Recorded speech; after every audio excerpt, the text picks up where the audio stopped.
Happy to have you here. How are you? Yeah, I'm doing great. Awesome.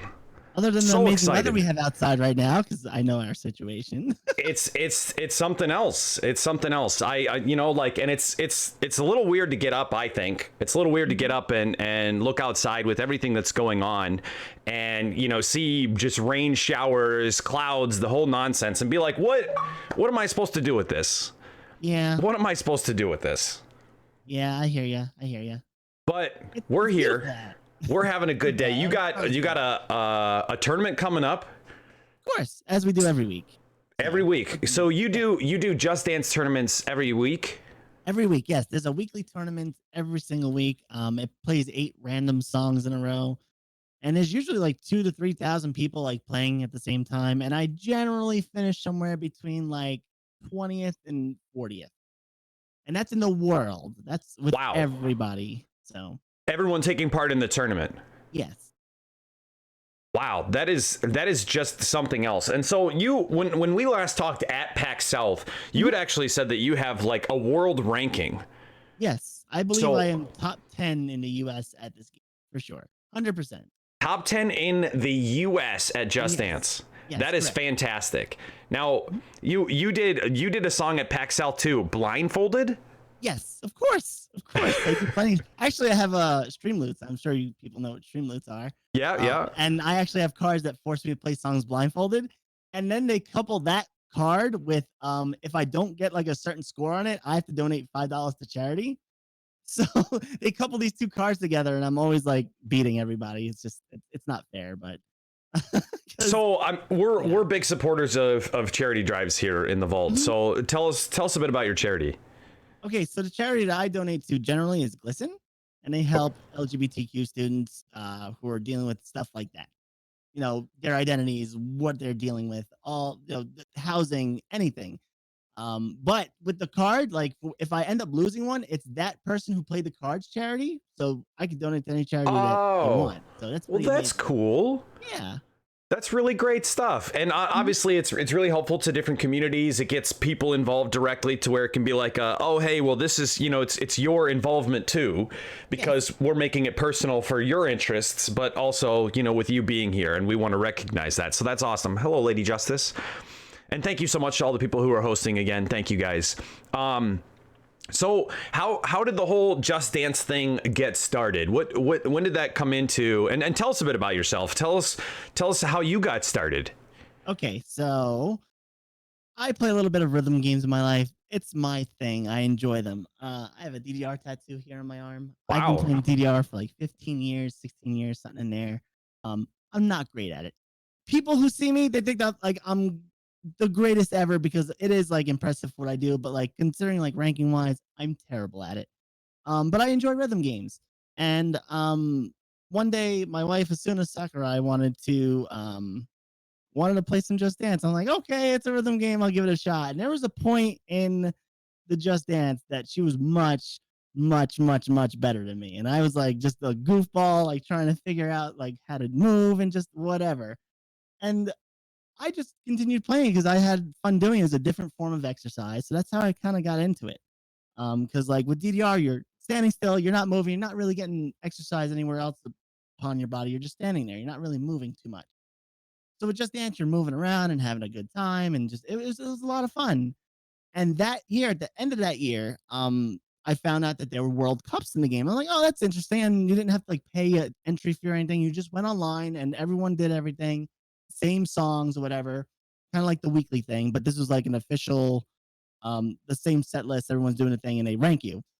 And I finished in the first week of that. I finished 50th in the United States, and that's when it like clicked. I'm like, I could be really good at this game if I like keep at it. So I kept at it, and now I've like moved my way up, like super high up, and that's how that came to be, pretty much. Oh, sorry, my bot's not functional, Sammy. I apologize. Your So that bot is way. done.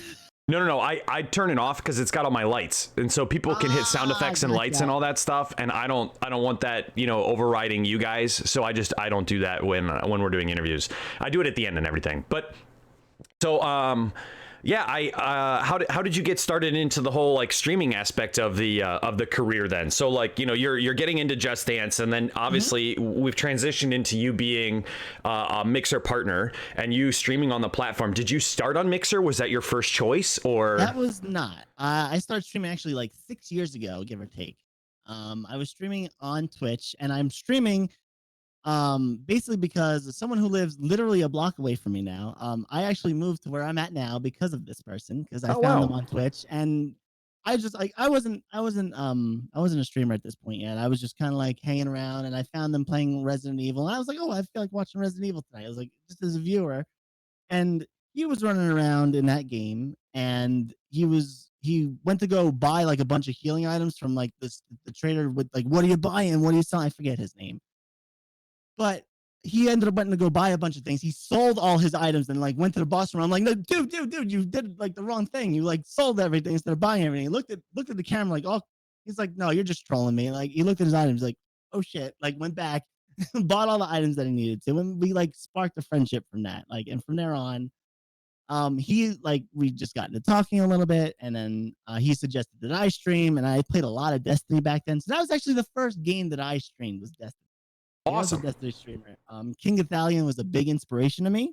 Oh, So like now that he's like on Mixer, like that's awesome. Like because he's like an idol. He's like my idol.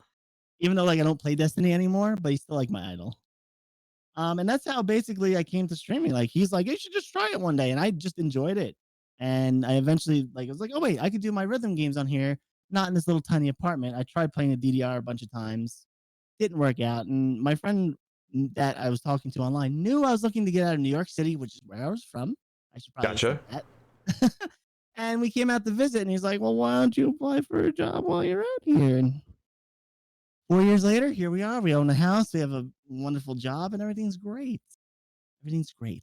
Oh, Brody's better. We were talking about it was Glisten, is that right? Yes. So it was a charity to help LGBTQ that them just, you know, whatever it is, from, you know, funding to housing to food to whatever it may be, to help them just, you know, do what they got to do. They there get are into schools. Yep. And there are a lot of people, honestly, that I feel like need a little extra support, because there are a lot of bullies that are out there on the internet, and it's only getting more anonymous. And so I think it's crazy what people have to go through, especially these days. Kids growing up with pressure from society and everything. Like, acceptance and inclusion is one of the greatest things that I feel like we can offer to each other as human beings. And I think Mixer shows a lot of that. And so is that what attracted you to transitioning from Twitch to Mixer, or? Actually, I don't know. I had someone actually just point out, like, hey, you should try, since you like doing all these rhythm games and everything, you should try out Beam, obviously back in the day. Right. It was like so fast, it's so instant. So like back when I was first on Beam, like there was like a 30-40 second delay on Twitch. So like we're playing DDR. Hey guys, what song do you want next? Wait loud, dancing. Right. Okay, yeah, you get it. But then like when I came on the Beam, like for the first time I was doing it, it was instant. People were like, oh yeah, I want this song, or oh hey, do you have this song? Oh, this, that, the other thing. You know, it was pretty awesome. So that's what really attracted me here, was that feature alone. Like the community was one thing, and whatever else. I mean, obviously the community is amazing here, and that kind of helped me become the person who I am today. But yeah, just like the instantaneous that FTL was when it first started, even it's still great today, really attracted me to come over here and make this Gotcha. like my home. Well, I've always loved Mixer. Mixer's always just felt like a sense of community, and I had done 2 streams on Twitch directly from console on my Xbox, mostly actually just to friends. And you know, just so that way they could kind of see games. And some of the people that would come in, like this was 2012, 2013, something like that. 2013. Because it was like right when the Xbox came out, and they had put the Twitch program onto the actual Xbox. And the people that I would get in chat was just like, yeah, you suck. Like, go play a real game, you know, just absolutely really, really toxic stuff. And I'm like, dude, I know, like, I don't have the greatest setup. You don't have to tell me. But, you know, just it was always really, really, really offensive. And it didn't matter what I was doing. And so when I saw that Mixer was capable of a little bit more, it really attracted me to Mixer in order to try and do something more for not only the community, but for people, for the growth of people. So I know that I've read a couple stories myself about, you know, how you personally have involved yourself with members of your community to help them in their struggles through life. So how do you feel like as you know, a member of the LGBTQ community, how you have an involvement with the members of your community to help them with their struggles? There's no words to explain that feeling. Like, it's incredible. It's nothing short of incredible. And like, my very first con that I went to was PAX East. It was the very first con, and no one knew who I was. It was my first year there. I was a partner for like maybe a few months at that point. I'm hanging out in the partner lounge. No one knows who I am. Every person like I go up and talk to, they kind of knew who I was. They're like, "Oh, you're that person who does the dancing stuff, right?" You know, and it hurt. Really, that's what happened. Like that's like what it was. But like people like King Bailey Bomb knew who I was, and Lagby, and like all these people like kept coming up to me and like, "Oh my God, MeGoesMoo, I love you," this, that, the other thing. And then like I had like there's a Just Dance stage at PAX, so that's where I spent most of my time. It was like I figured it would be like networking, showing who I am, and stuff like that. Um, as I was like waiting in line there, like I had a bunch of random people. Like I didn't have like any of like my merch on. Like I would have someone like come up to me, like, "Oh my God, like are you MeGoesMoo?" I'm like, "Yes, I am." And like I look up to you like so much. You don't know who I am because I don't chat in your chat, but like you do so much for me. Like I'm just a silent watcher, and like you inspire me to be myself. Like and like this person walks away, and I'm like in full on tears, like waiting to get like on stage and dance. And this is it's terrible. It's like not. It's amazing. It really is. Those are always good stories. I love how you know, we have the opportunity as content creators to do something more, and I don't know how many people take it upon themselves to make that a priority, but it's good to see that there are other individuals, other content creators that are out there trying to influence people's lives, not just influence, you know, how they think about a product, how they think about you know, a game or whatever. Like these are people expending the time, investing the time into your life, and you're investing that same time back to make sure that they're having a great day. You know, that you're making sure that no matter what, they can get through it. And so like coming into a stage of transitioning through a major period in your life, you know, what struggles have you faced as a content creator, you know, having pressure from people on the platform coming in and saying toxic things, or, you know, just dealing with that? What does that look like? So like I'm from New York, all right? I have some very, very thick skin. So you could come into my chat and you could say whatever the hell you want, and I laugh at you. And I hope for the most part when they come in and troll me, I hope they say something slurry, something bad, something so heinous, because then I get to kick them all off the platform. And what that does for me, is because I could handle it, I know that they won't go into somebody else's chat and be toxic, and they can't handle it, and it ruins their day. So I love that. I love when I have somebody come in here and try to get under my skin, because they don't. They never will. They never ever will. They can say things about me. They say things about my wife. They say things about my boyfriend, who's two-step jester there in the chat, throwing it out there. That you know, and they can say what they want, and I just laugh at them. I kick them out, and most of the time, I love like opening their accounts, seeing that they have like 100 followers or whatever, and then going, "This account doesn't exist anymore." It's like my favorite part of the stream. It really is. Yeah, no, I think it's great to be someone who has, you know, thick skin, because there are a lot of people out there who struggle with anxiety or depression or, you know, whatever. And so to be in a place where you're, you know, confident in yourself, I think is also important, because again, like you're influencing how people think about themselves, and that it's okay to love you, that it's okay to be okay with you. Yeah, and it took me 30 years to get there. It took me 30 years to get to this point where I'm at. Sometimes it does. Some random person on the internet like, F you, who are you? You're nobody to me.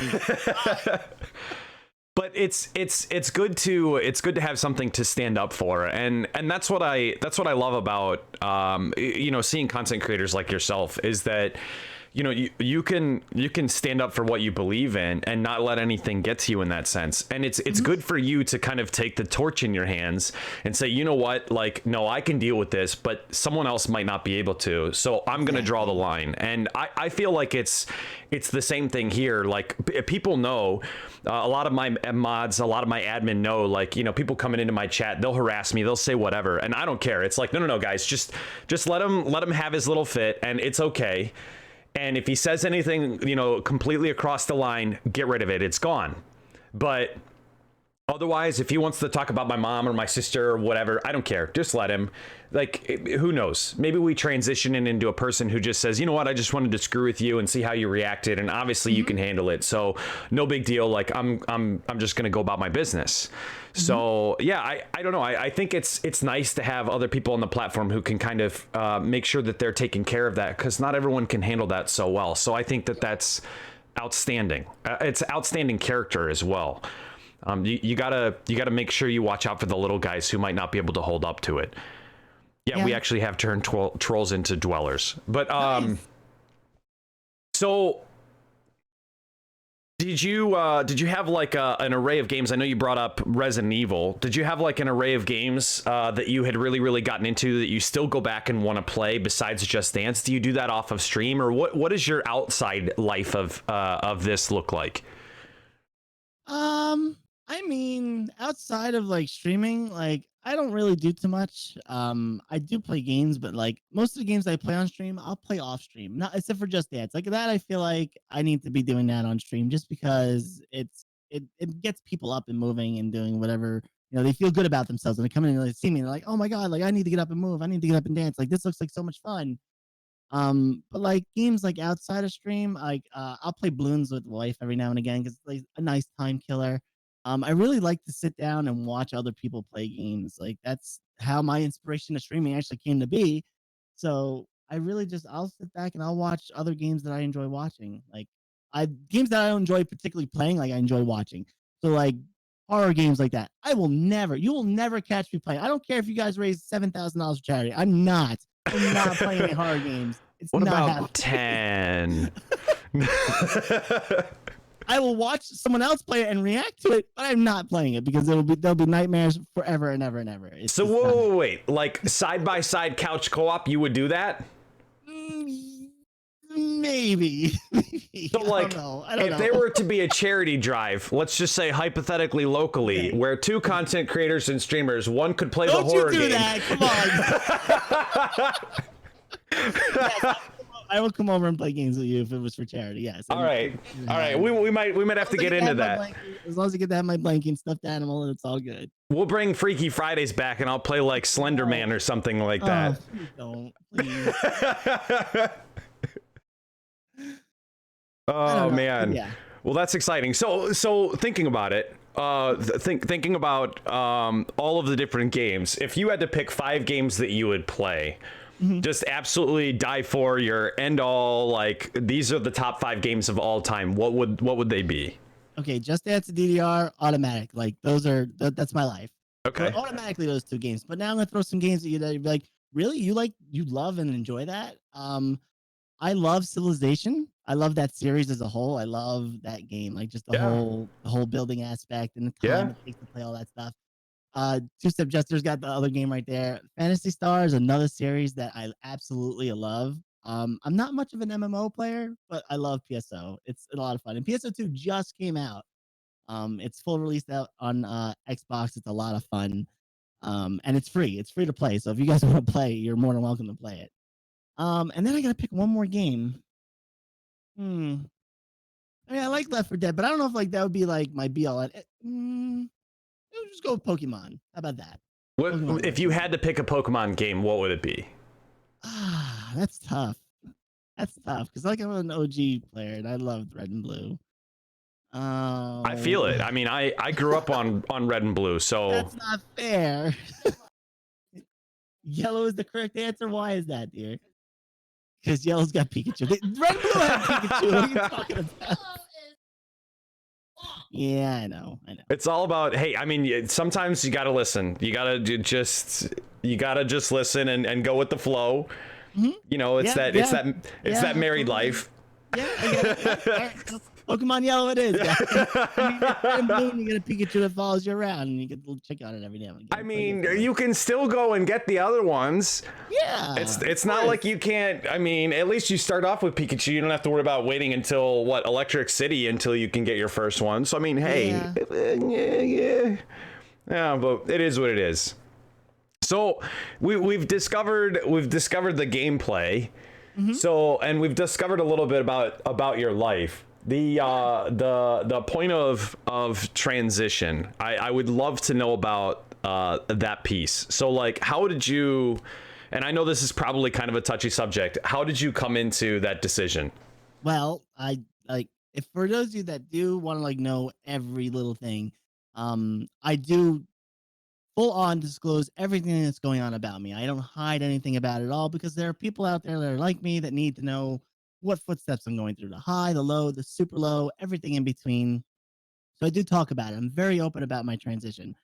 But like, I've known my whole life. I just didn't know. I didn't have an answer to it. So like, when I was younger, I would steal like my sister's clothing and I would like put it back, and then I would take my mom's clothing and put it back or whatever. As I got older, I would go buy clothing, put it on, go rent a hotel room for the day, feel terrible about myself, and then go donate everything back to charity or whatever.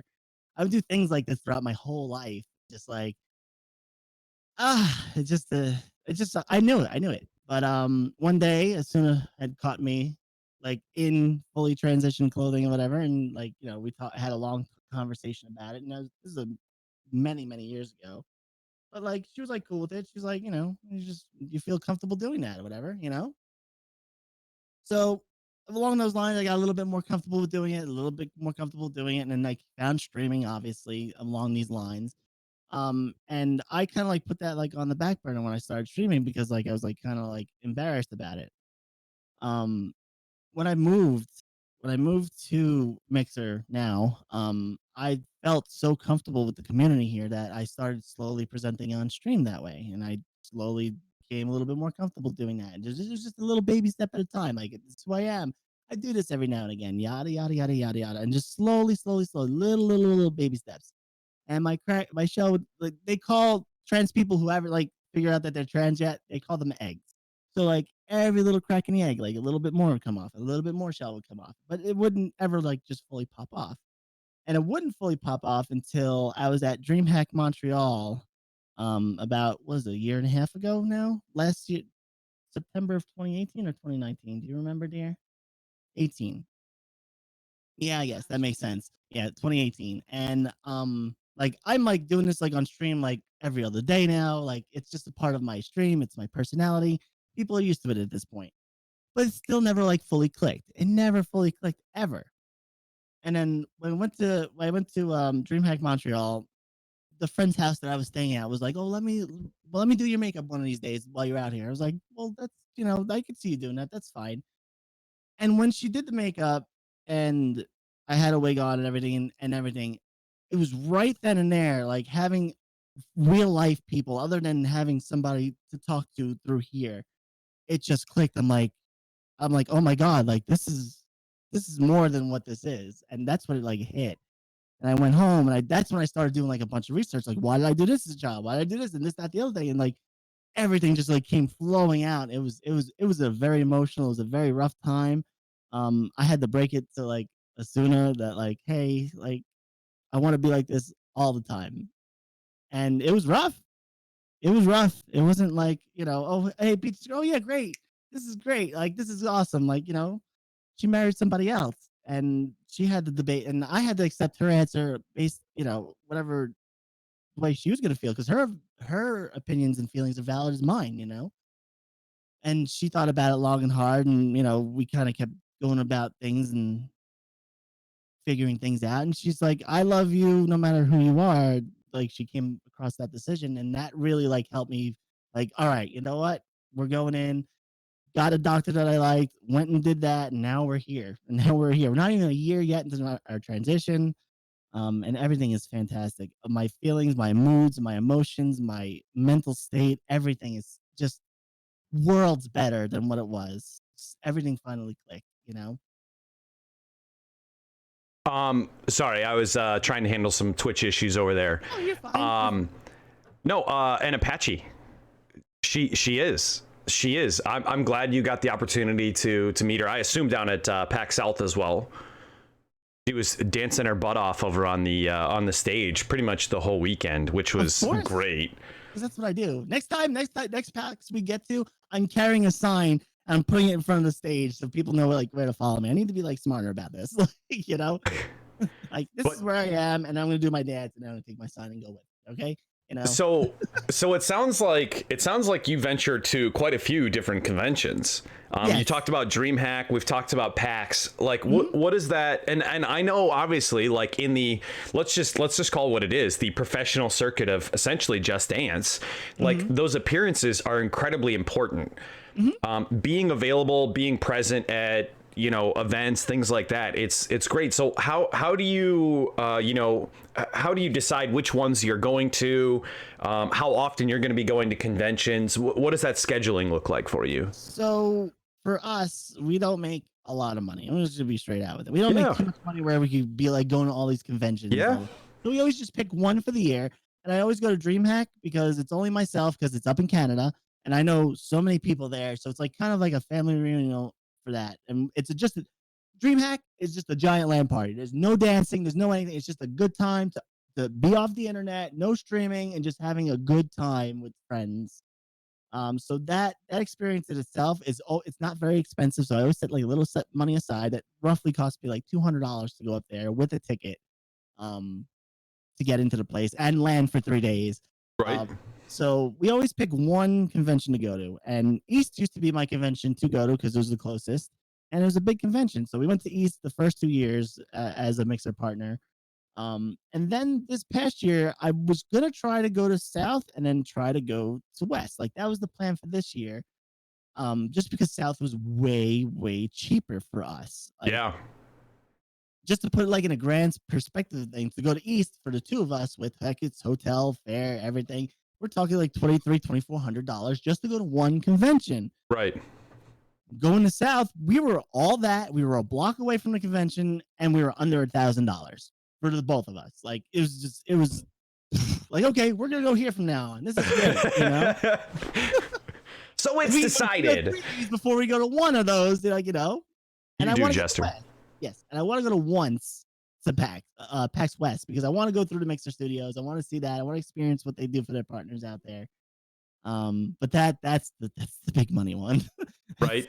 Silly expensive. That's the term for it. It's silly expensive because it really is absurd.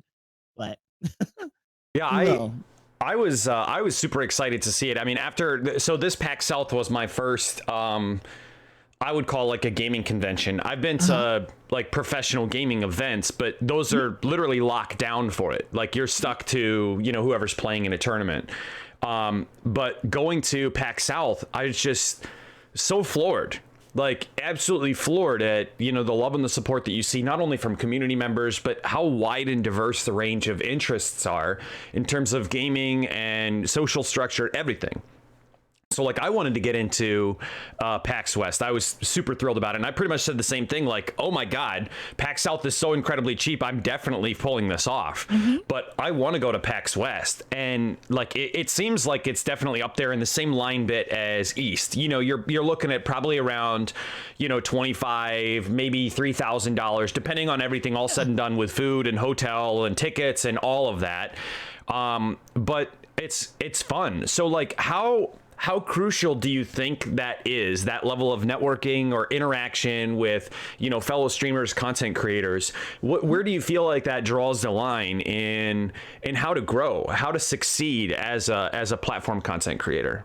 Like for me, like these cons and everything, they're good for like some people who really want to get out there, put their name out there.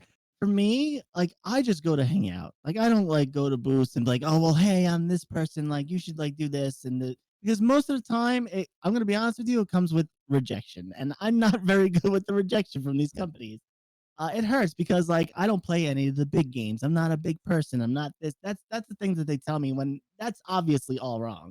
You know, I have like their analytics to prove them wrong. Like I don't look at it very often, but I do good for what I do on this platform. Like Yeah, absolutely. considering like there's one or two people that made me stream Just Dance, and the community that I built and become partnered basically off of that game. Right. But like that's why I don't like really go to those conventions to like really like network or really like like hey like they have all these energy drink companies like perfect, there's 0 calorie, gives you energy. I dance and move around. It's energy.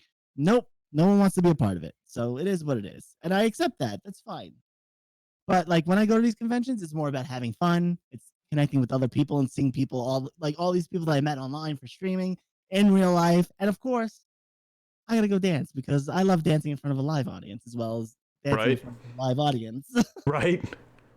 It's So something like, special about like I'm sorry, but there's something special about getting up on that stage, blindfolding yourself, nailing like this extreme dance, like completely blindfolded, and just hearing like a roar of like applause from like different levels all over the place. right. No. I mean, it's a great feeling, and that's where I feel like, I mean, honestly, as a content creator, I feel like that there's a lot of opportunity for us to really grow when we go to a place like that, and I feel like it's not so much. I mean, there are definitely people who are interested in how do I interact with company A, how do I interact with company B, like how do I get to AMD, how do I get to whomever. It doesn't matter. Pick one, call it a day. Sure. But I feel like it's much more advantageous for us as individuals to try and network with other streamers, other content creators. Yes. And that's what I And basically do. to your same degree, when you're sitting there, like, you're doing your stage dance blindfold and all, like, you don't know who's out there watching. You might have your one other, very, very loyal viewer that you've now just gained because they're willing to download, an application, come and watch you, come and hang out because they've seen what you're capable of doing. They're excited about it. They admire it. They look up to it in the sense that, you have the drive, the motivation to put yourself up and succeed because you've got a great story behind it. Like, you didn't really play, and now all of a sudden you're US top, let alone world top player. So like, I think it's imperative for us as creators to go to these to do that, and it's for the growth perspective. But if you had to say that there was absolutely something that a content creator had to do in order to succeed and in order to grow on any platform in any fashion, what would you feel like has been most beneficial to you? Just do what you love. And Do what you love. Okay. don't let anyone else tell you, oh, you have to do this, or you have to play this game, or you have to act out this way. No. Do what you love. If you love what you're doing, people are gonna gravitate to your bubbly personality and doing whatever you're doing. You could be flipping a pancake over and over on stream. If you love flipping pancakes and that's what you love doing, someone's gonna come watch you flip pancakes for 3 hours because you love doing it so much. It's truth. It really is. No, I mean, I would agree. I would definitely think that there would be pancake hype. It's just something basic. I don't know. It's just like, if you love doing that, people are gonna come there, No, I think that there's some truth to it. I mean, you've got an opportunity, and I think it becomes transparent when you see people doing something that they do enjoy, doing something that they love. I think you end up seeing that excitedness, that success, that energy shining through or reflecting through what they're doing because they just get excited about it. You see, it's just like, it's almost like a kid in a candy shop. Like, you walk in and they're just like, oh my God, my mind is blown. Yeah. Like, And even on my bad days, like when I pop on Just Dance, like I'm still just happy. Like, cause it's so much fun to me. Like, I love it that much. It's just like, all right, even if I'm having a bad day, this is gonna cheer me up. I know it's Right. going to. Even if like 2 people come to the stream, which we've had like long, long ago, it happens. I'm still happy. I was still Right. happy. I'd still be dancing, still have a big smile on my face. And it's infectious. It really is, So, on the point of motivation, we've got pretty much that ground covered. If you had to pick a piece of hardware that you just absolutely could not live without, what would that be? The Connect, I guess. Yeah. I mean, that's not as far as like streaming gear goes, but like I need that Connect. Like that thing is my lifeblood. Because without it, like I'm holding a controller and I don't feel the same. Like, because then it's only basing your movement off the one hand. For me, the Connect traces your whole body when you're doing a dancing move. So like if you don't have like I don't know, for me, I have no motivation if it's only tracking like just one hand, like doing this, because like you can sit and do this and you can play the game. And what fun is that? I'm gonna do my dance moves now. No, not fun. So then I'm sure you've had a growing concern. We're going into a stage where, between the Series X, between PS5, between whatever it may be, this entire world is transitioning what we're going to be looking at with interactivity on hardware. And that means that at some point you're going to have to, in a way, decommission that until they come out with something better, or upgrade to, sorry, not upgrade, but I would say change over to the controller based system. So like maybe they make it easier. Maybe they come out with like a module that's just got a gyro sensor in it and it'll allow you to kind of bounce around. But how do you feel like that's going to affect your play style? I don't think it's going to anytime soon.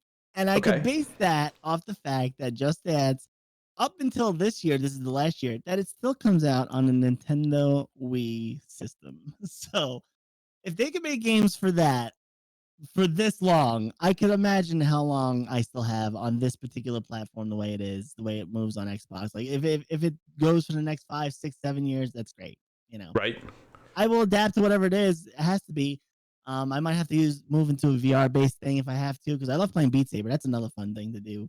But it is what it is. I'll have to move whatever way it goes. They came out with a game just recently. I was reading an article on it, and it's VR based, and they said it's an incredible workout, like for legs, for torso, it just launched like 2 days ago. I can't remember the Really? name. It's like Predator or something. I can't remember what it's called, but it looks cool. There's Okay. like a whole bunch of these It sounds scary. I'm not playing it. yeah, right. Especially the VR set. Basically, it's a dance game, but you have to run from monsters that want to kill you. It's Yes. great. No, Yes, perfect. No, I don't know. I think VR offers a lot of opportunity for workout style games Sure. to really bring interest back to the category. And I think it's the way of the future, but I think augmented reality would be great for you in that aspect, because if we can get it to a point where it's just almost like glasses, Right. and they're close, but almost like glasses that have 2 gyro sensors built into them, then you get full motion. And if you could set up a camera that also detects for that, then hey man, like at that point you're in like Flint. So I don't know. I'm excited for the future. What things have you looked forward to the most in the world of new hardware, new designs, new ideas, PCs, whatever it may be? Nothing really. I don't really dive into the future too much. I just Okay. deal with what's here now.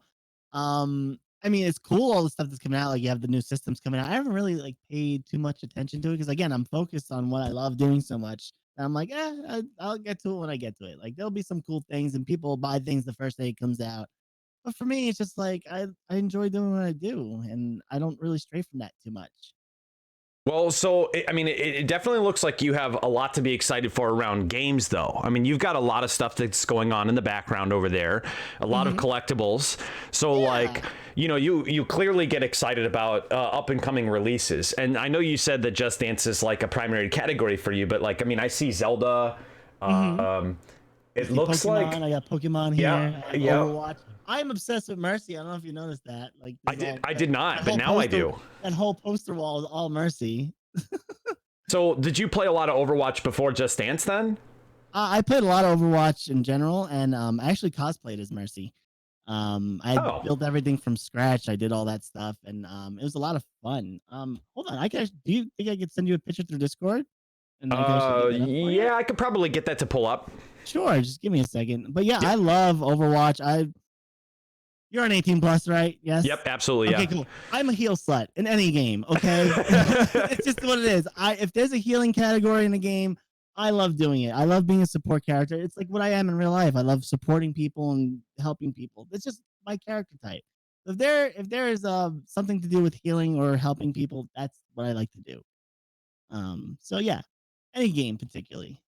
Let's see Oh, here. great, Apache! I can't wait to hear that over at MBM stuff. You're gonna be like, "Oh yeah, I'm the new Furia heal slut over here. Yeah, Don't mind exactly. me."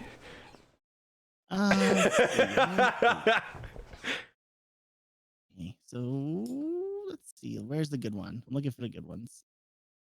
I have it here. Just a second. No, not a problem. So that one, and let's see. I have the other one here. Do I? Okay, so yeah, I'll send you this one. Here you go. Oh, I should upload it first. That would make sense. Nonsense. All right, so how can I think I can just do, you guys can see what's going on. Mm-hmm. That's our beautiful, I think I can, let me see if I can just, there we go. Here, I can look at like an original. Go. Little detailed action. That's pretty awesome. So did you do all of that design all by yourself? I built everything from scratch, minus that little topper you see there, and the wig and the headpiece. So everything else I had those things. Obviously the wig I bought. Right, But right.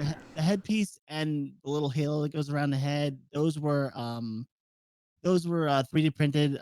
Bizzo Mephisto did that for me. He was amazing. He reached out. He's like, "Oh, I'll do that for you. I'll 3D print them and then send them to you, and you can just put them together." If you notice in that picture, there's like a little electronics in there. I didn't have enough time. I wanted to have it so where I flip the switch, it would be yellow and like it would spin the one way for like healing, and like I switch the other way, it turns the other way for That would have been damage. legit. I was trying to, so I just put the yellow LEDs, and I didn't have time to do it. So I ended up just putting LEDs in it, and it was all cool. That would have been hot fire legit. Those wings I built from scratch, the plate, all the fabric. If you like scroll out, like I dyed all of that myself to get like that transition from like yellow to orange down at the bottom and whatnot. I did all that. It was a lot of fun. So, and I did that all on stream. It was a lot of fun to build. So you did the whole build for everything all live? Most of it. Like I couldn't do the dyeing part on stream because it was upstairs. I had to literally I have stains on my ceiling from this still. But like I had to bake like the clothing. Like I had to put dye in the pot and like dip it and just kind of get it to like the right exact color that I wanted. And I did it like on the first try. It came out perfect. Like I did 3-4 pieces of clothing just to try them all, and like the first one came out perfect. So that's the one I went with. Sewed the pieces on, and everything came out great. I loved it. Awesome. Dude, it sounds fantastic. I love that when people take the opportunity and really flex their artistic muscles and go for a whole outfit. And I love that this whole world has just taken off in cosplay and designs and modular pieces. It's so awesome. 3D printing's taken that to a completely new level. Oh yeah. So it's really, really, really cool to see. We love your face too, MBM. We do. It's been fact checked. We called in for it. There were a lot of news articles we read online. Yeah, like absolutely. Like 20 minutes ago. You weren't there for it. Yeah. Yeah, Apache actually did all the organization for all of that. Ham's supposed to do cosplay, but he has to do more weights. Yeah, I know. Yeah. Oh, there's another one. Oh, okay, here we go. I wanted to find because that was like my favorite picture. So here's like the full flex. Photographer literally laid on the floor upside down to like take this picture. Like they were like super hardcore to get in. We like hired a photographer to take some picture of us. And here's the bottom detail. Sorry, I don't have the frame set up to do that way. But awesome shot too. And where was that taken? This was in Columbus, actually. At, nice. Oh, there we go. There you go. Sorry, I make you move everything. No. It's cool. It's cool. I just want to make sure we're getting everything all 100% there. There we go. But yeah, no, it's cool. So do when have you done like more than one cosplay? Or are you trying to set up to do that? Do you plan around that or? I've only done 2. I've only done that. And With very hopes for recently, more? what's that? Oh, I'm sorry. With hopes for more? With hosts for more? Hopes for more? Hopes for Oh, more? I don't know. Maybe. I don't know. It's a lot of work. It's a lot of money that goes into it. Yeah. And I'm kind of like, I'm not like a perfectionist per se, but I want to look good when I'm doing it. Cool. You actually saw my second cosplay that I did. I imagine at PAX South when we were walking around. Oh yeah. That was a cosplay from Just Dance, which was very fun for me. I ended up cosplaying. There's a dance in Just Dance 2020. It's called Sushi, and there's a regular one and an extreme version of that song. And I cosplay as the Sushi Extreme character in the game, and I love that design so much. It's like it's got like this plated skirt. It's all purple and blue. It's got like this purple thing. It's got like a cute little sushi headband. I have it sitting behind me still. I love it. It looked good. It was great. She does. She does in fact always look absolutely fantastic. Jester's just kissing up because he wants to be cooking dinner later. I'm kidding. He's making chili for us tonight, so it's all good. Ooh, chili. I love a good chili. So like, you've got a great support structure with a lot of the people that are out there in the community. What does support look like from friends, from family? Okay, so most of my family was on board. Like, I found out a lot of things when I came out. And let me tell you, like, I guess a funny story about coming out for all this. Because I'm a genius. I'm a genius when it comes to this. So I came out at the rest of my family basically at PAX East last year. Yeah, last year. And PAX East fell around, I think it was like the end of March, the beginning of April. So yeah, I was gonna come out on Transgender Day of Awareness, which happens to be the last day of May. Not May, March.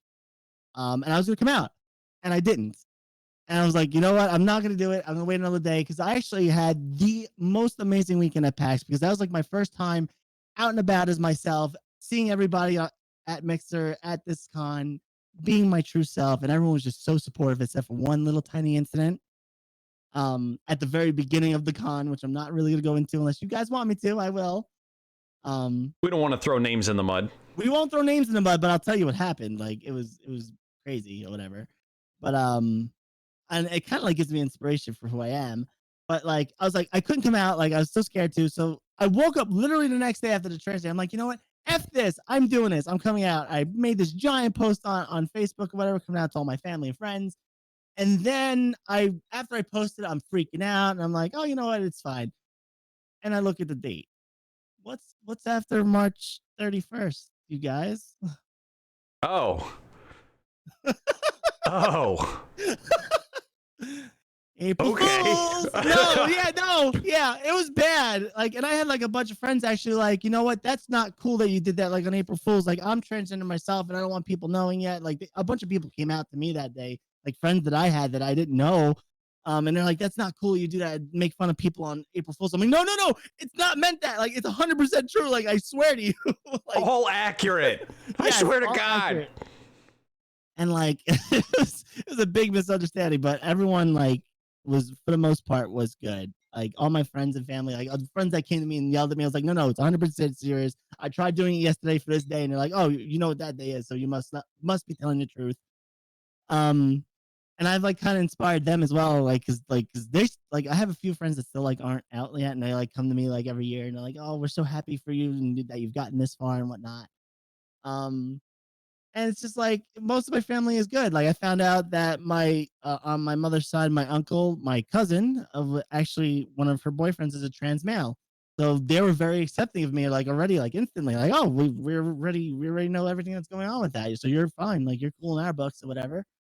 Um, the one person that I don't get along with is my father, and I had to cut him out of my life, you guys. I had to, and it was not easy. It was not fun. I promise you that. So like he knew since that day like what I was going to be doing. He knew I was going to be changing my name and starting this process. So I mean he's never been like real close to me anyway. He's only called me in case he needed money because he's a heavy gambler. So he wouldn't call me like out of the blue for anything unless he needed money. So I would call him every week just to say hello, kind of, make a relationship with him. He never wanted to be with us throughout our whole lives. So I would make an effort to call him every week, call him every week, call him every week, call him every week, and do what I got to do, just say hello. And he never really seemed to be want to be on the phone longer than maybe 20, 30 minutes, just kind of like talk about how crappy his week was and him, this, that. And after I came out and I like, told him, like, he still refused to like call me by the name I asked him to call me, or anything like that. So fast through through a whole year of this, I went to Christmas. The last time I saw him was at Christmas, just before um I did all that, and I hear my stepmother. This is actually, you know what? This is before I came out. I'm sorry.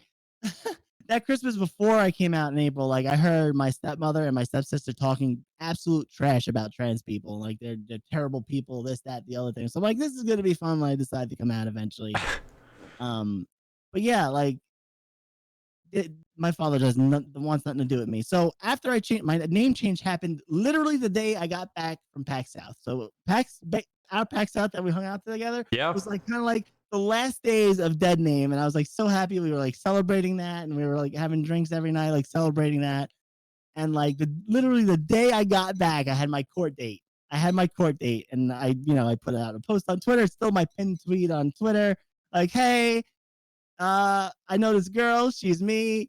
Goes Moo, because I'm punny and I like stupid jokes like that. It was perfect. It was just so perfect.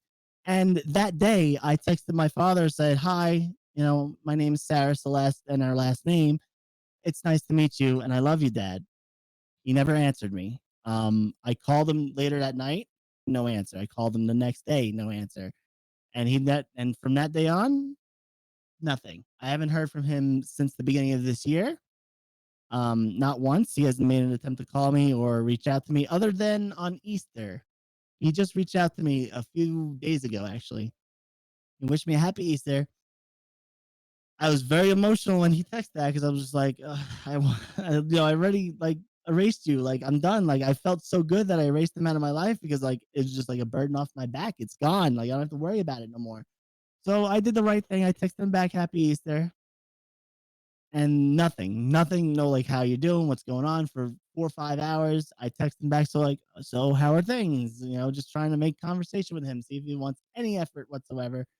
And it's just back to, oh, I hate, like, I'm not working and I'm not doing this and I'm not doing that, and didn't ask me once how I was doing, how I'm doing, how my wife is doing, how any of us are doing here, about what's going on. Nothing. So, and that's the only day he's talked to me, and it was literally for 5 minutes and just 2 word sentences. So whatever. He's out of my life as far as I'm concerned. And you know what? He lost me. I didn't lose him. That's how I see it. And that's how I got to present it as well for people who, I'm not going to sugarcoat it. Like, people who read my story and everything, I'm not going to sugarcoat it because I'm not going to be like, "Oh yeah, everything's going to be great. Everything's going to accept you. Everyone's going to be perfect." No one's going to, because it's not real. It's not, I mean, yes, it could happen that way, but I don't want to give that false hope that everything's going to happen that way. I'm giving it to you raw, the way it is, and just being realistic about it. And I had to erase them out of my life. And Well, it and sucks. it's my condolences that you have to go through it in the first place. Like I Hmm. wouldn't wish that for anyone, Hmm. especially any loss of family members. Always just it's tough. Hmm. So, when you're thinking about it and you're looking back, like what would be something that you would offer as an advice piece, to someone who's going through struggles with their family, to anyone in a transitionary phase, to anyone who's trying to understand themselves? How do you feel like you could help them to, better connect, better communicate, and do what they can, at least to try, to bridge that gap? All right. So this answer is gonna suck. I'm gonna brace it out for you right now. It's gonna suck. But if you have family that you know that is not gonna be supportive in any way, shape, or form, and you're not in a position where um you're able to either self-support yourself or anything like that, because honestly, when you do that stuff, you have to expect the worst out of people. And that's why I waited so long to tell my family, because, like, what, I'm in a position where they they have no control over me. If they don't like me, they're done. Like, that's it. That's their problem. I support myself. I have my own money. I have my own house. I have my own life. But if you're in a position where you're not, like say, let's say you're younger, let's say you're 16, 17, you're going through this, like have somebody that you could fall on. You have to. And it sucks because like there are abusive parents out there. There are abusive uh, family members that'll go to all means to make your life miserable. So if you don't have that support system, it sucks, but you're gonna have to hold back just a little longer till you're good on yourself. If you know you're in that dangerous situation, Right. it sucks. It sucks so bad to even hear that, but it's either like you hide this or you could potentially be dead, or you could potentially get thrown into a house where you're, I mean, not that conversion therapy is a thing, like in most states it's illegal, but like if you are, like they could throw you into that place where you're literally shocked and tortured to believing what you aren't. Right. It's like, you know, it is what it is. You got to just do what's best for you, and you got to take care of yourself. And it's hard. It's hard to hear that. So make sure you have people to fall back on. Yes, exactly. Well, and I feel like as humans we always need that. We always need the sense of love and acceptance. Sorry. And I think that as a content creator, that puts you in a position to reach out to people, or to meet with people, to see people and meet them where they are, to find out what they need in order to be happy, and then try and offer that to them in whatever format you can, through just positive reinforcement, or just acceptance, or a wide variety of things that we have available to us. If you could go back and give yourself a piece of advice for the future as a streamer, what would you tell yourself 2 years ago, 3 years ago? What would I tell myself 3 years ago about what, like just streaming or just like? Anything in general, like something that would help you as a person grow, in the same sense that you want to try and help other people just by being there for them, and building that relationship. So like 2 years ago, like if I could go back to 2 years ago self and see myself then, because Yeah. like I haven't started like my transition yet, but I was like at that point, I'd be like, I would see myself, I'd be like, everything's gonna be okay. Like everything is just gonna be just fine, and things gonna work out the way they are.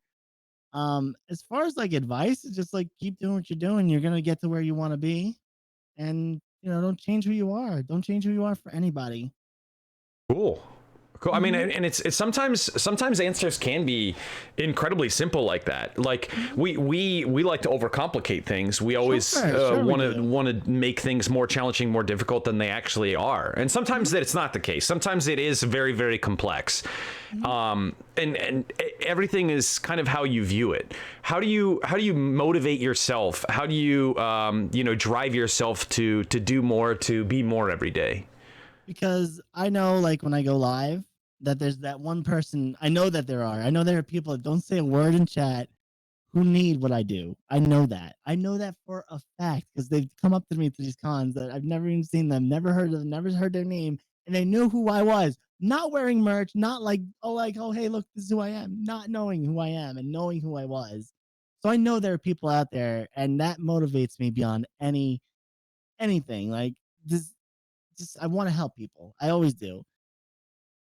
And like I've gone as far as like to help like these people, like if someone's like in that current situation, like I said before, like make sure you have somebody to fall back on. I've offered so many people like, hey, I don't know who you are or anything, but we have someplace you could stay. You don't have to pay us any rent. You could come here, you could live here, and until you get back up on your feet and figure out what's going on with your life and move on.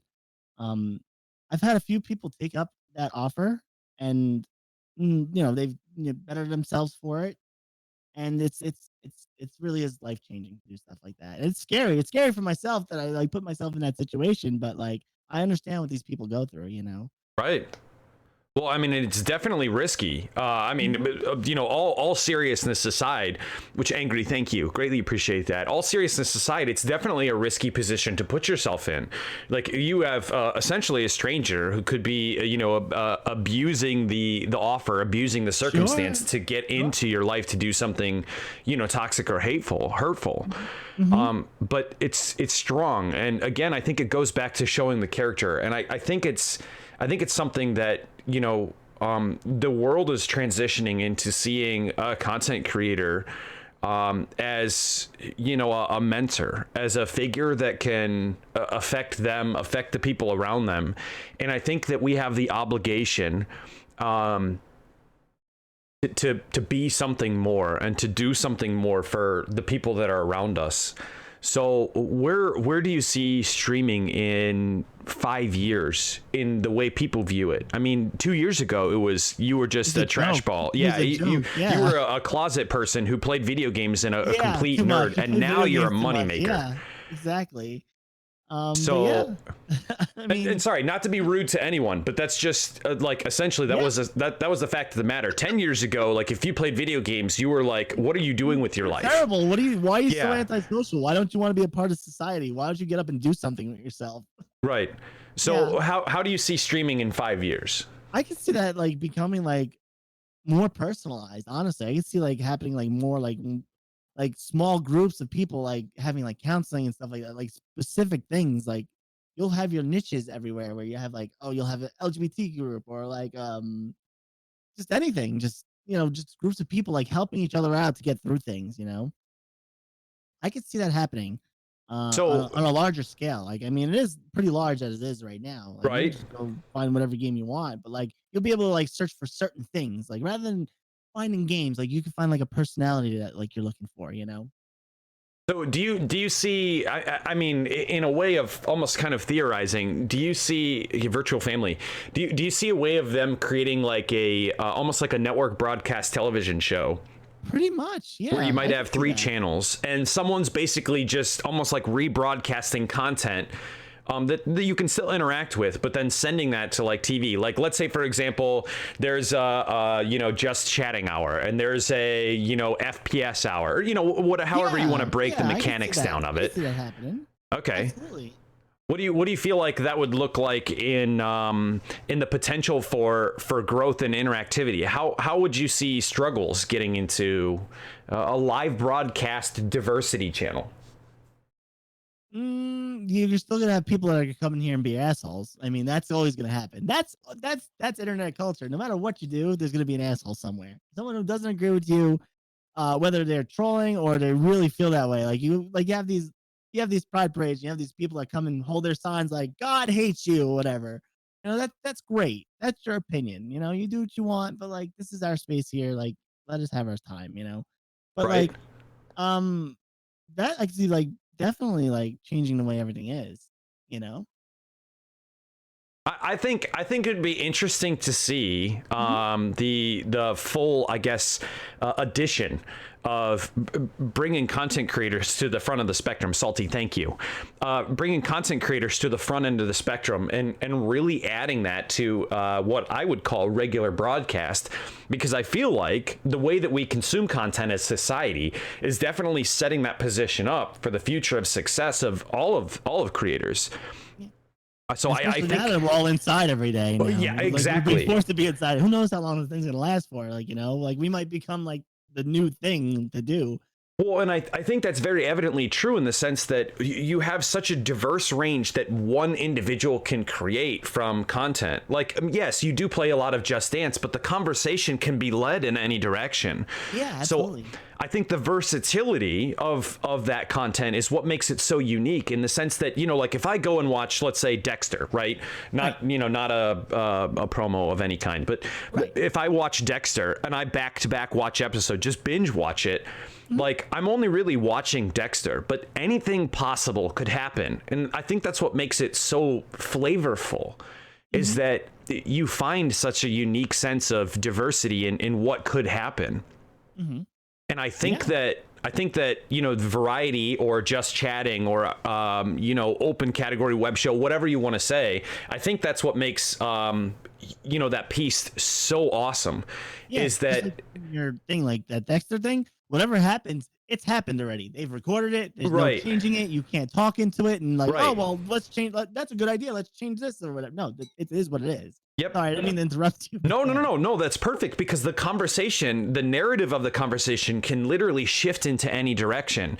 And I think it's almost like that concept of VR that was always just out of reach, just out of grasp, is that, now we have the opportunity to dive into the world of the content that we are in essence consuming. And so when you see these different content creators going, the extra mile to really just change things up or shift the spectrum to allow for any one person to get involved, I think that's where a lot of regular broadcast TV starts to shift away.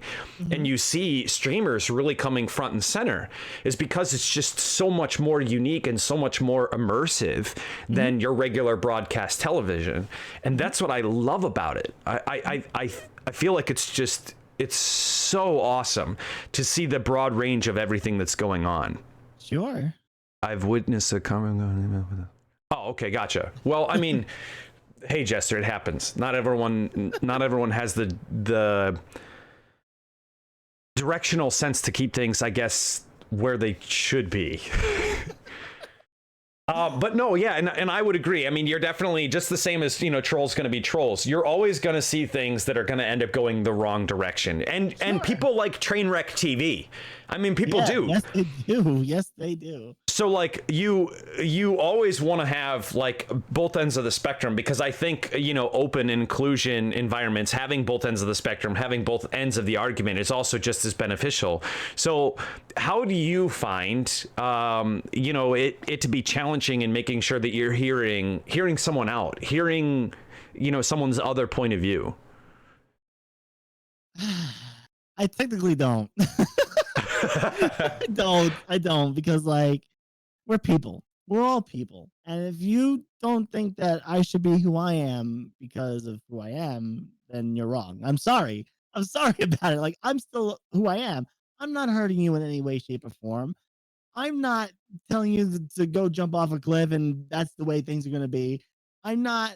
I'm going to get real touchy here with the subject here. I'm not going into your bathrooms and raping other people. It's not happening, okay? That doesn't happen. That doesn't happen. There's no law or rule that's going to stop somebody from wanting to do that, whether they're this person, that person, not. Okay? If they're going to do that, they're going to do that, and it's terrible. But like, if you disagree with who I am because of who I am, you're wrong. I'm not hurting anybody. I'm not attacking anybody. I'm sorry. That's just the way I feel. I feel Right. very strongly that way. No, but I get it. I guess what I'm trying to say is, like, when you've got the opportunity to inform a person, out of ignorance or, whatever, like, just be accepting and including of like, hey, this person might just not understand. They might just not get the full picture. They might not, whatever. Like, how do you try and create a inviting community to be able to at least say, like, you know what, let's hear it out. We try. Like, if someone's coming in here like asking legit questions, like, we'll sit there, we'll talk to them, we'll explain to them what's going on. But if you come in here and you like start blasting out like slurs and stuff like that, right, most of the time we're not going to get to you. You're just going to keep laughing at us and keep splurting those slurs. So we're not even going to attempt. And then that's when I have fun and watch your Mixer account go bye-bye. And then you have to tell mommy and daddy that your account got suspended. You need to buy a new account. And they're asking why. And then, it goes some big rabbit hole there. That's fine. Right. Well, and like I said, it's good to have thick skin in an environment where, like, the anonymity of the internet breeds toxicity in a way. Yeah, unfortunately. Well, yeah, I mean, when there's no accountability, then, at a point, someone's willing to do whatever because they're like, well, no one's going to find me. No one's going to punish me for doing anything. Sure. And like the most that they have is, as you stated, a ban on an account. So like you can just make another account, make a free account, and boom, you're right back in and you're in and going again. And so like, I guess the struggle of it, the reality of it. And it sucks that everyone has to deal with that to some degree at some point. They've got to go through the random troll who just, wants to beget toxicity. Sure. But I don't know. I think it's the challenge of adaptation, the challenge of overcoming the obstacle of getting past that. And how do you feel like a lot of streamers deal with that? Like, how do you feel like friends, content peers, anything like that? Do you feel like that's something that we as I guess a community, like as streamers as a community, struggle with? I feel like some people do because you see it on Twitter all the time. You'll see somebody that they'll have an amazing stream. They'll have so many people in there. Everyone's having a talk, and they'll get that one comment, and they turn off their whole stream because of that one comment. And it's like you can't let that affect you. It sucks, and people are malicious because they want to see that reaction, and it's terrible that they do. But you can't let that get to you. You can't let that affect you.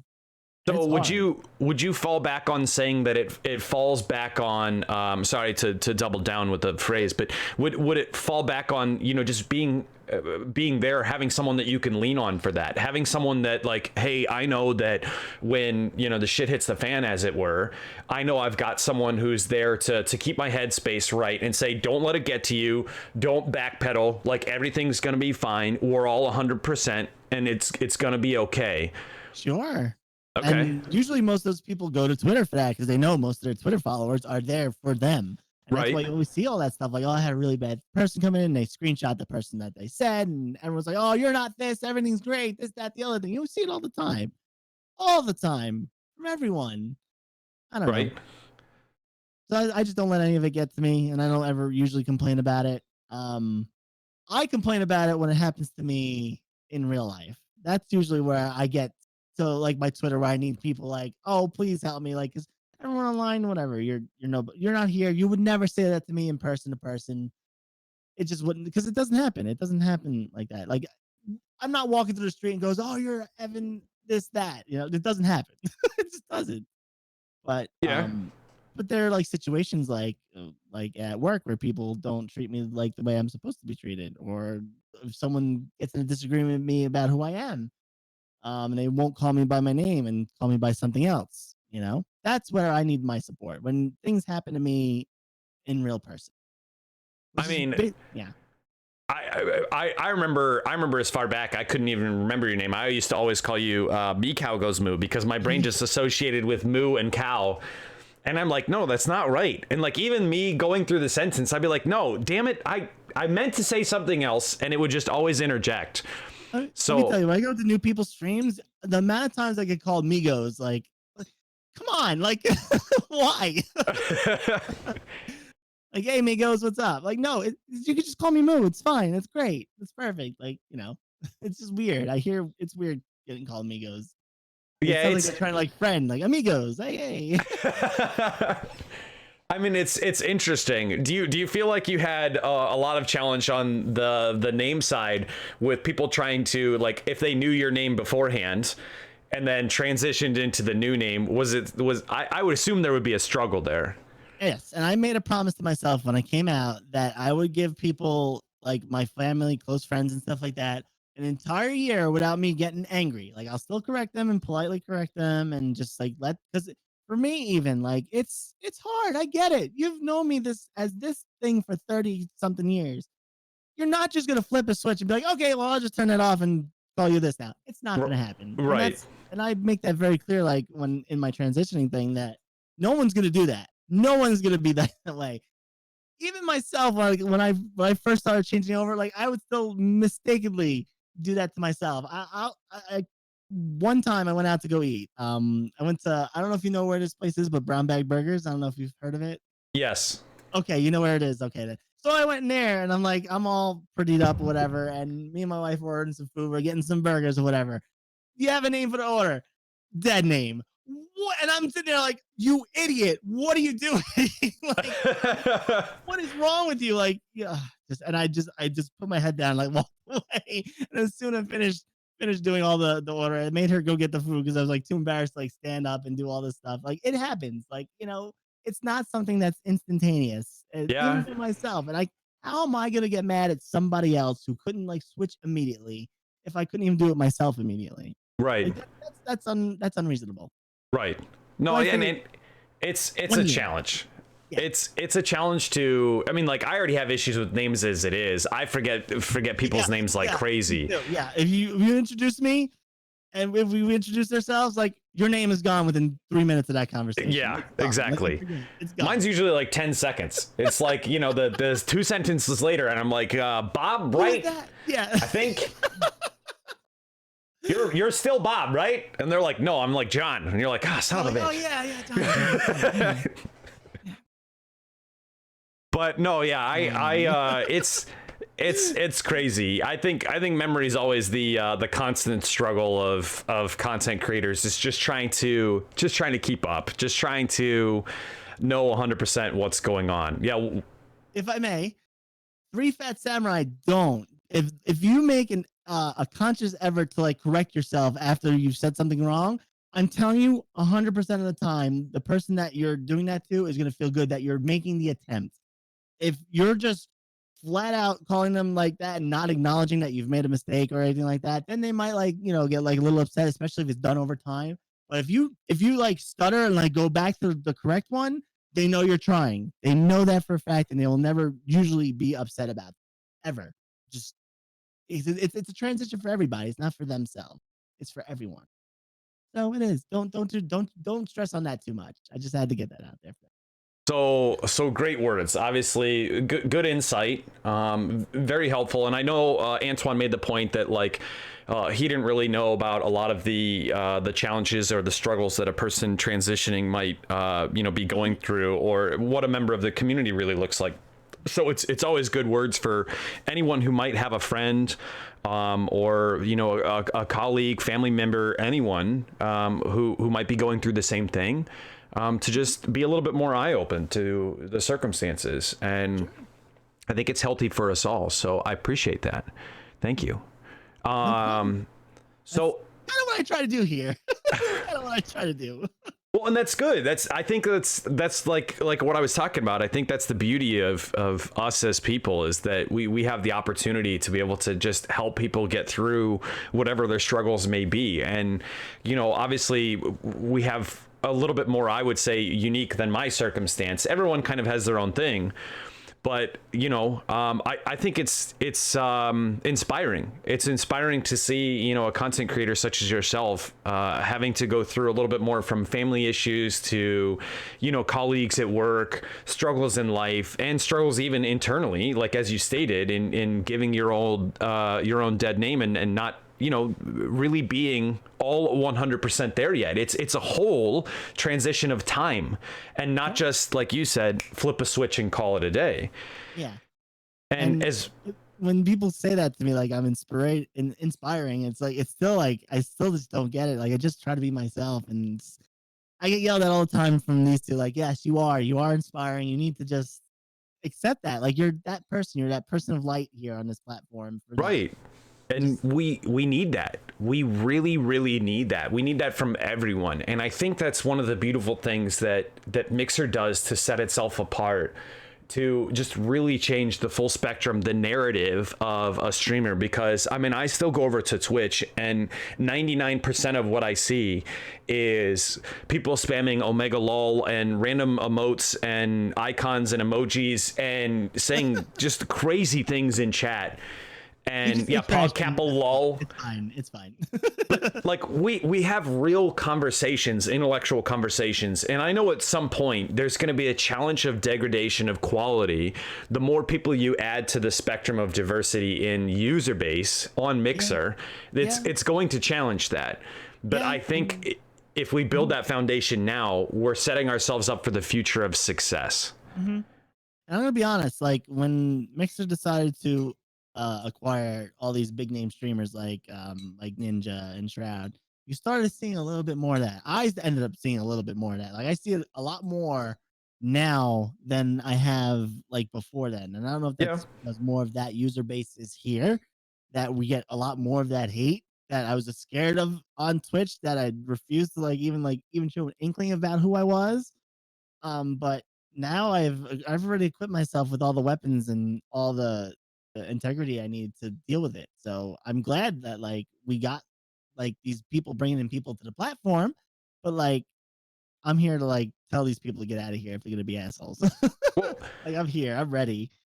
and I think that's that foundational piece. Like we've set up the boundary of saying, you know, what's possible and what's acceptable. Right. And like, no, that's not gonna be okay. You need Right. to be a human being about this, not an asshole. And we've made the point previously, and even interviewing some of the other content creators, that sometimes when you talk about quality over quantity, you see a little slower growth, but it's more genuine. And I think that's Mixer's position right now. And I think they could use or stand to do a little bit more. Nothing against them. I love them. I love Mixer to death. But I think as a whole, as we start looking for more of the bodies that exist out there, more people that exist out there who are trying to find just genuine shows, genuine places to go to see content, I think that Mixer stands to gain, and it'll be slower, but it'll be more genuine. Yeah, and people still taking shots at the platform, you know? Mm-hmm.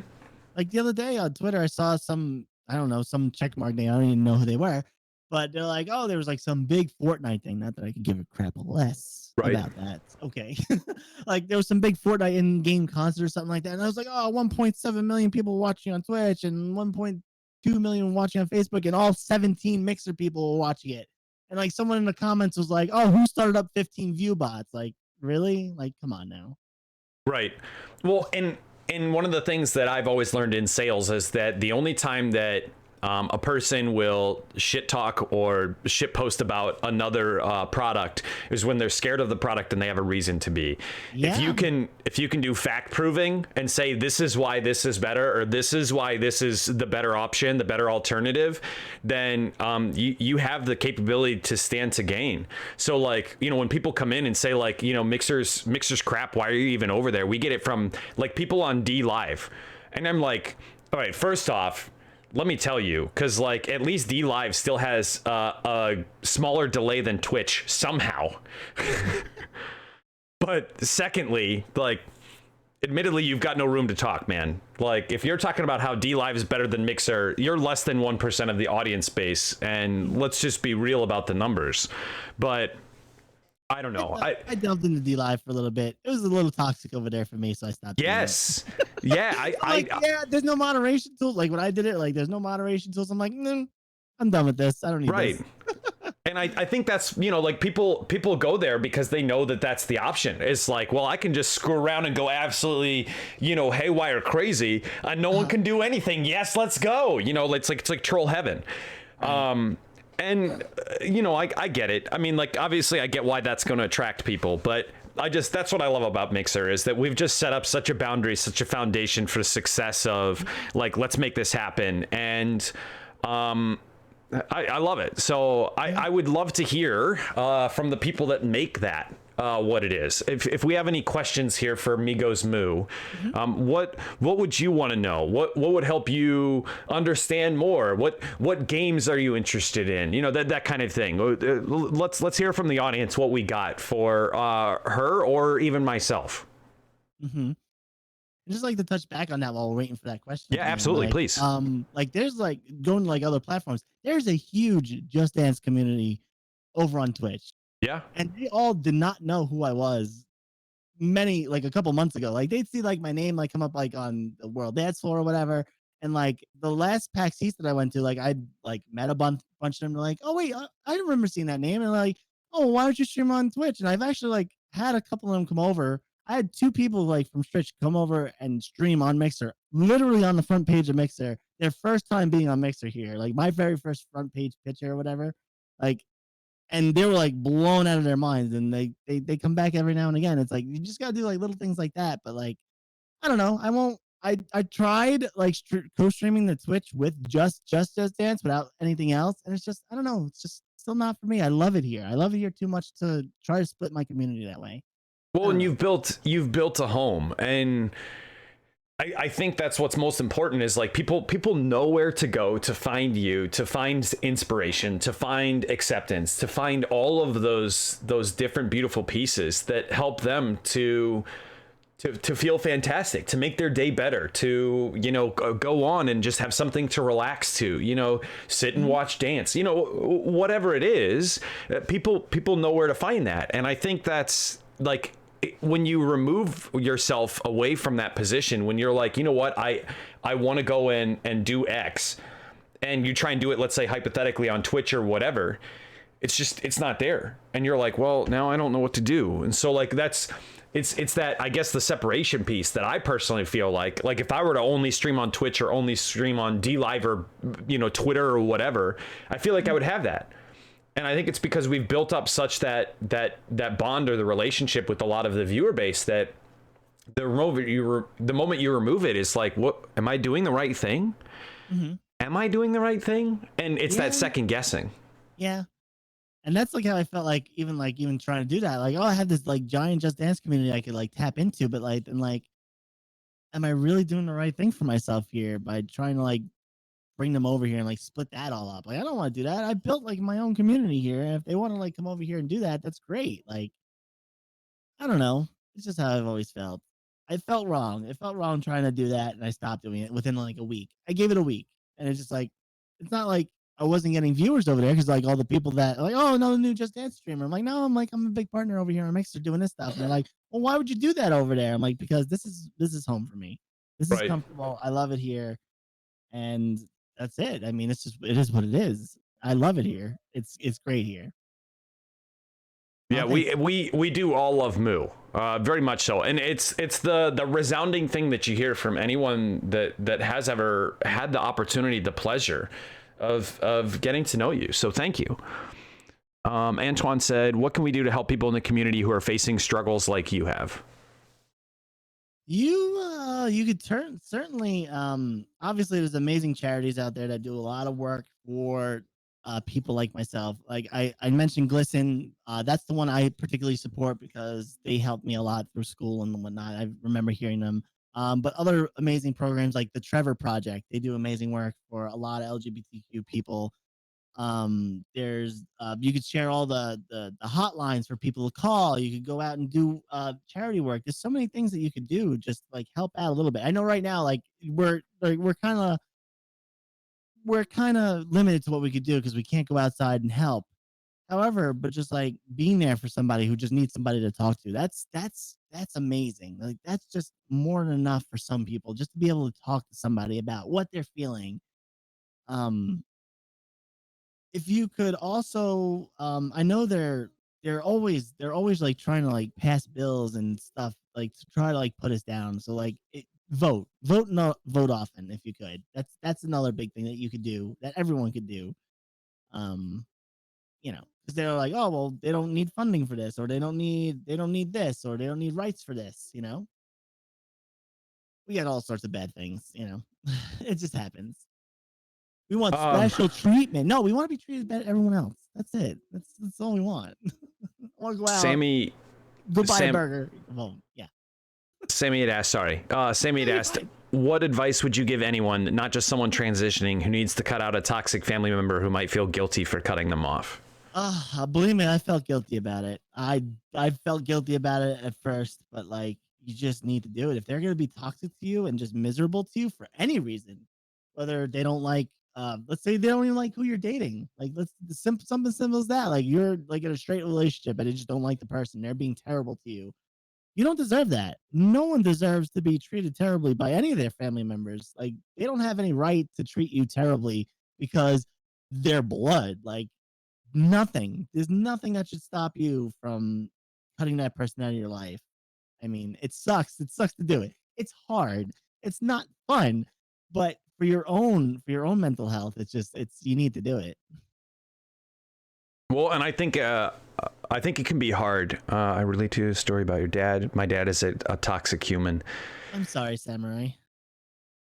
I think we're all sorry. We're all, and Sammy, you know how I am. We're all here for you. If you ever want someone to vent to, more than happy. I'll open up a Discord call and you can yell at me or just call me. Sure. And like, to go far as that, like, I'm hoping that this, like, I don't do it where I'm like cutting them out and that's it. Like, I openly said that if my father ever came back and apologized and said, hey, like, I want to have a relationship with you, I will always keep that open, always, because it's them that needs to figure themselves out and figure out what they're doing wrong and why they pushed you away. So yeah, if you cut them out, like always leave that door open a little bit for them, because maybe they don't realize until they realize what they've lost. Just a crack, just a small Correct. little, just a The small smallest little. limit. Yeah, right. Okay, They have okay. to come to you and they have to come to you and fix what they did, because you did nothing wrong being who you are, whatever you are, unless you're out there murdering people. That then you probably deserved the hate and all that. But just, like you shouldn't be, son. You shouldn't be killing people. Like I'm not. I don't approve of this. You know what I mean? Like just just leave it open a crack for them to come back in, and they have, and you open that crack at your own comfortable rate, not at their rate, at your comfortable rate. You have to be willing to bring them back into your life. They have to earn that right back into your life, whether blood or not. Got it. So TLDR is, unless you're a murderer, in which case you deserve it, leave the door open a crack and wait for the apology. Yeah, sure. We'll go with that. We'll go with that. Murder bad. Murder bad. Murder bad. Oh man, that's a conversation. Just I'm waiting to hear about, someone make a clip of, and it's gonna come back to me. Murder bad. Yeah. Like that's how, like they treat us. They treat us like we're murderers. Like yeah. Like I physically killed somebody because like I'm becoming myself, and that's terrible. Like I'm the last person that I would ever hurt anybody. You know. I think pushing someone through mental pain and physical, having someone behind you, well, the difference, general problems. Yeah, talk to people. Yeah, and I think it's imperative, as MeGoesMoo had basically stated, you have to have your support structure through family and friends, loved ones, that you know that you can rely on and count on to just fall back to. Like when you're feeling your weakest, that's where we shine in our greatest, is having someone who knows who we are, that can bring us back up to 100%. And I think it's great that we have such a pillar of excellence in the Mixer community to rely on, to be there for us, and to be there for other members of the community who might be going through a similar struggle. And Sammy, it's the same thing. If it's related to family member and toxicity, and you're not having a great time with your dad, and he's just not there, not present, then maybe that is the smarter choice. But you still have friends and community members who are out there to be there for you in that time of need. That's a deep question, Antoine. It is. It's a deep one. Do I stay hopeful that they will come, like my father will come back or whatever? You know, that's I assume that's what they were asking. If that's the case, I mean, yeah, somewhere deep down, I wish he would come back and like treat me like their child, you know, like his daughter, like I'd like him to. Because I don't have my mom anymore. She passed away 4 years ago. So My condolences. Yes, and he's my only parent. And my mother was my world. My mother was my entire world. She was amazing. She was an amazing woman. You can actually see her, like my boyfriend put this picture right there. You can't really like see her there, but she's right there watching over me every day now. Um, but yeah, like I do hope, because he's still at the end of the day he's still my father, whether I like it or not. But that doesn't mean I'm gonna let him abuse me. So until he gets his stuff right, he's nobody to me. But yeah, of course, you hope to have a good relationship with your parents. You know, I don't see it honestly, Samurai. I don't see it happening either. Like that text I got at Easter, I felt like it was forced. I really do. And exactly, I have my biggest family right here. Like you guys are my family. Like exactly, Salty. Like I stated that multiple times on Twitter. Like you guys are all my family. You guys make this so easy for me. You make it easy for me to make that decision, because if I have nobody and that like that's all I have, it's not cut and dry. It's not like, oh, I'll sit there and like try to like change him or whatever. Nope. I have you guys as family, and that's enough for me. It really is. No, and it's such a great feeling to have, people that you can count on. So yeah, I don't know. I would say we've got time for probably about one more question, maybe, if it's a quick one. Mm-hmm. And come back to not telling us. Yeah, that's very important, Angry. Which, thank you, Angry. I appreciate being here. Angry just came over to Mixer recently, I believe, and they found my stream the other day, and they wanted to be part of the LGBTQ stream team that I run. And I was like, yeah, I'll get you all set up. It's not like really a team, but like it's a way to show acceptance and everything. So they're brand new to my. They've literally been to my stream like once or twice. They're brand new as far as I know. I love conversion stories. I love conversion stories like from one platform over to Mixer, and seeing that piece of like, oh yeah, well I was here and I just never really felt like I fit in, and now I'm here, and because this is such a great thing, I want to be here. Yeah. I think those are amazing. I love those. But yeah, I love it. I love it. Any last quick questions? Because she's got a tournament she's got to get to that's imperative. She's gonna be playing Just Dance. But imperative. I like playing in. You have to be the best because you are the best. We need to hold up that position. Yes, I guess I'm kind of the best. I'm not the best. There are people that are way better out there than me. Not way better, but just slightly better. But if I keep going out there and I keep training and I keep getting better each and every day, I'm gonna catch up. I mean, hey, you're only top 10 in the country. I know there's 9 more people I could pass to do all that, you know? And then there's the rest of the world that I got to deal with too, you know? The rest of the world, like I probably sit somewhere within the top 100 of the world.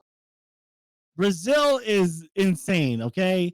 If you guys are Brazilian, like by any chance, just go start dancing. You got this game. You're it's like natural. It's in your blood. It's like seriously, like out of like the top 10 in the world, it's like 6 of them that are Brazilians. They're just so good. They're just amazing. Awesome. Well, hey, it sounds like you got the backing of a lot of the members of the community out here from the vault, and then obviously from your beautiful community. You're the Just Dance champ. So, yes. And you're definitely which was voted on, by the way. I actually won kind of Mixer's best dancer in a way, because I don't know if you remember what's her WASD, you know WASD, right? Oh yeah. She holds like a like a champ, like a best of this, best of that. So like I got nominated for Mixer's best entertainer. There you go. Year. I didn't win best entertainer, but I was the only dancer on there, so therefore that makes me Mixer's best dancer. So well, there you go. It is what it is. I mean, hey, I got nominated for spiciest grenade toss, but hey, we didn't make it. I think I got third. That's good. It's no big deal. It's honestly it's nice to be recognized. Yeah, and that was nice to be recognized. Exactly. That was the feeling, and it was funny because my mom, like the really funny story. We were watching that live when they were doing the broadcast, and I was down with my parents. They live in Florida, and so I went down there and we were watching the whole thing. And she saw Ninja pop up on the screen, and she's like, "Oh my God, you're on TV!" And I'm like, "Mom, that's not me." And she's like, "No, that looks just like you. That's you." I'm like, "No, that's Ninja." Yeah.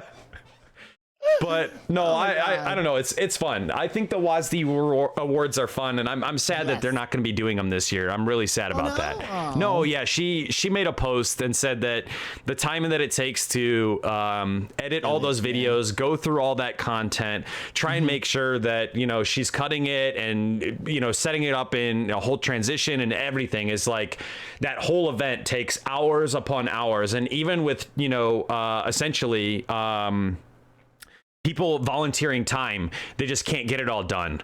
Sure. And I understand that. It's probably my fault too that she did the last one, because like I messaged her. I was like, "Hey, are you doing another WASD nomination award, Mixer's Best Awards?" She's like, "I don't know." Like I kind of talked her into it a little bit. Like, oh, okay, really okay. It's a lot of fun, so Moo out here flexing. I see you.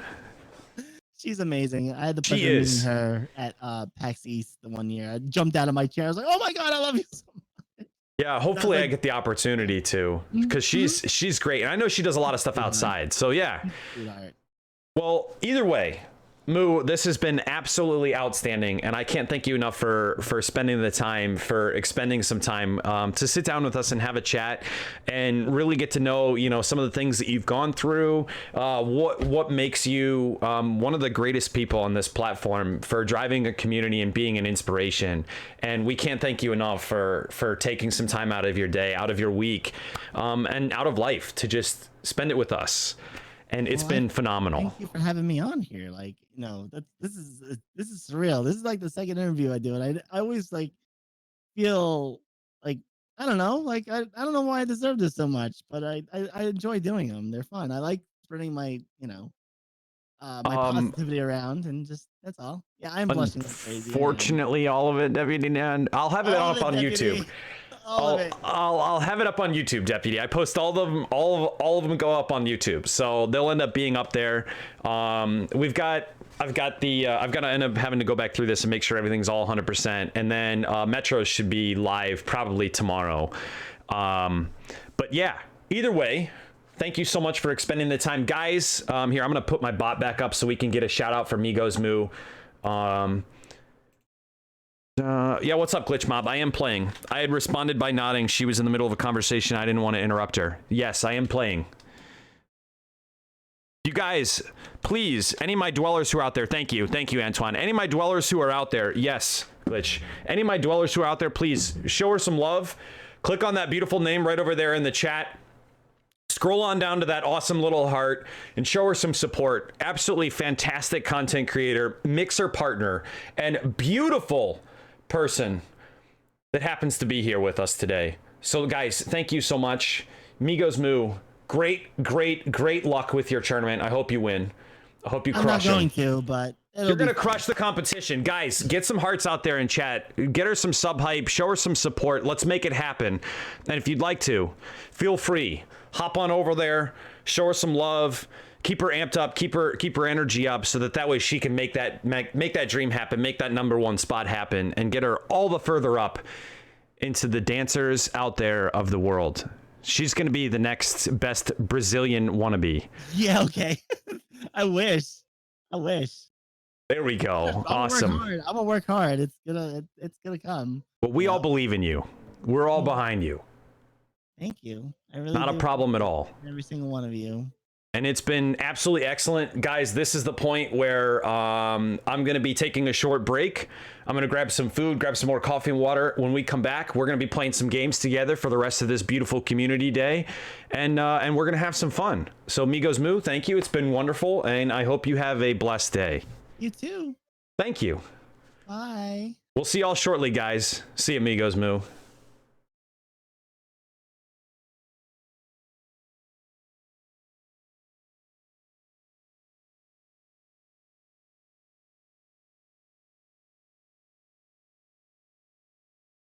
Actually, I'm just going to, just for a minute, guys, thank you so much. Catastrophe, Glitch Mob, guys, thank you so much for all the follows, all the hosting. It's been absolutely amazing. I'm sorry to anyone who hasn't had the opportunity to be here the entirety of the time. It has been absolutely phenomenal. So thank you guys all again for the support. Like I said, as soon as we get back, we're gonna be playing some more games together. It's gonna be awesome. I can't wait to have you guys all there. I'm gonna turn on some music just to keep you guys entertained. No, it's been my pleasure to meet you as well, Jester, and it's been so great to have you here. I appreciate all the loving words and great support that you had in chat, just to keep the energy up, keep the hype up. It's been phenomenal, and I can't thank everyone enough for being here and investing the time into the other members of the community that are here, the other members of MeGoesMoo's communities that's here, the Just Dance watchers that are out there, and it's phenomenal. It's phenomenal to see everyone coming together, and that's what I love about the platform in general. It's just I'm so amped up about what we offer to the world and our relationships and our bonds that we offer to the world, and how that plans to how we plan to change the future. I'm super excited. Deputy, before you leave, Thursday, we have the intention to interview Takedown TV. Takedown, I don't know if you've ever heard of her. She's another fantastic content creator. The idea is that we want to interview her. She's going through some stuff right now, though, so I don't know if 100% that's going to happen, because I want to be respectful to whatever's going on, and I will let you know. I'll message you myself and make sure that you know one way or another if we're going to have that. Not a problem, Jester. It's 12:44 for me right now, Glitch Mob, and I appreciate you stopping in. No, you're a legend, Deputy Dad. You are. All the people that are here, they're all legends. Why am I live? Because we had to make an exception to make sure that MeGoesMoo had time for for her competition, and so sometimes I have to change my schedule accordingly to make sure that we can make time for that. But I do interviews ideally every Wednesday and every Sunday, but I have to change my schedule around. No, she's fantastic.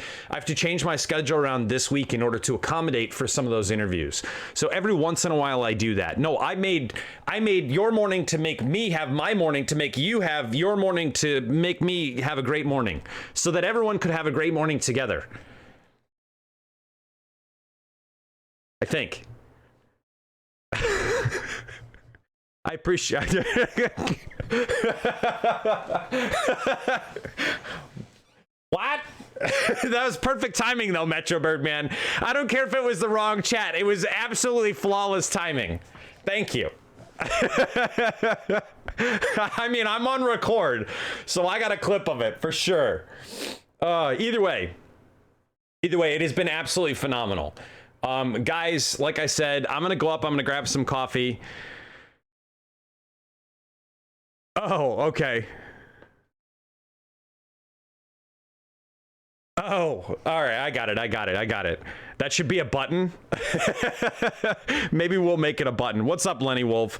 But like I said, I'll be back very, very shortly. I'm gonna run up, I'm gonna grab some coffee, use the bathroom, maybe grab some snacks, come back, and then we're gonna keep this community day rolling and crush it. I'm so excited, guys. Thank you so much for the time. I appreciate it.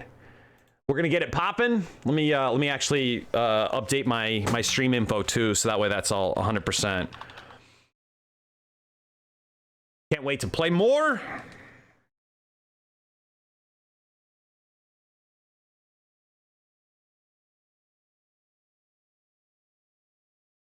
Ooh, I love it. I love it, Metro. That's my face like every day. Every day that I start talking. Stone Cold what? Either way, guys, it's awesome. Thank you guys so much again for the support and being here, being present, asking questions, and making this an outstanding experience for not only myself and the other members of the community, but also for MeGoesMoo. And I think that's also what's so imperative, is that we bond together, that we band together to make these moments memorable, because you never know who needs it. You never know who's struggling. You never know what's going on with an individual. And that's what makes this so great, is that we have the capability to interact with a person from anywhere around the world and just change their day. And I love it. I love it. I love all of you people for being here and being present to make that happen, and to make that happen for everyone else in the chat, helping other people understand what people are going through and what struggles they might have in their life, and maybe getting some advice. So it's awesome, guys. I appreciate it all. You need to have that for when I'm confused. Okay, I'll see if we can get that done. I'll get a clip of that, and then I'll get a clip of, I'll have to record you saying what and wow, and then I'll just combine them together, and it'll be like, wow, what? It'll be great. Perfect. Either way, like I said, I'll be back shortly. Please stick around, enjoy some tunes, and be ready to party. Let's go.